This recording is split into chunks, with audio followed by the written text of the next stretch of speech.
आदिशक्ती मुक्ताईने 2 दिवस बीड शहरात मुक्काम करून आज पंढरपूरकडे प्रस्थान केले। बीड शहरात बिंदुसरा नदीच्या तीरावरती संत मुक्ताईचे आजोबा गोविंदपंत यांची समाधी आहे। पंढरपूरकडे प्रस्थान करण्याअगोदर नातीची आणि आजोबाची भेट हा सोहळा बीडकरांसाठी आनंदाचा आणि तितकाच भावनिकतेचा क्षण आहे। आज हा सोहळा पाहण्यासाठी हजारो बीडकरांनी समाधीस्थळी गर्दी केली होती।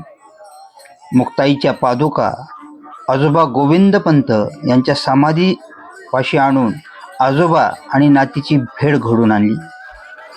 आजोबाकडून नातीला साडी चोळी दिली गेली आणि मनोभावे पूजा आरती करून मुक्ताईला निरोप दिला गेला। हा बीडकरांसाठी भावनिक आणि तितकाच आनंदाचा क्षण असतो आणि हाच क्षण मनात डोळ्यात साठवण्यासाठी बीडकरांनी मोठ्या संख्येने गर्दी केली होती।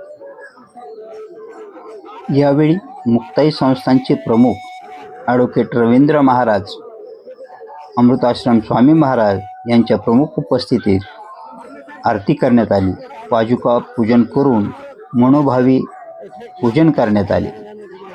यावेळी संस्थानचे प्रमुख ॲडव्होकेट रवींद्र महाराज यांनी सांगितले की बीडकरांचे भक्तीचे, आदराचे, सत्कार आणि सेवेचे मी भरभरून कौतुक यासाठी करत आहे की त्यांचा उत्साह वर्षानुवर्ष वाढत चालला आहे।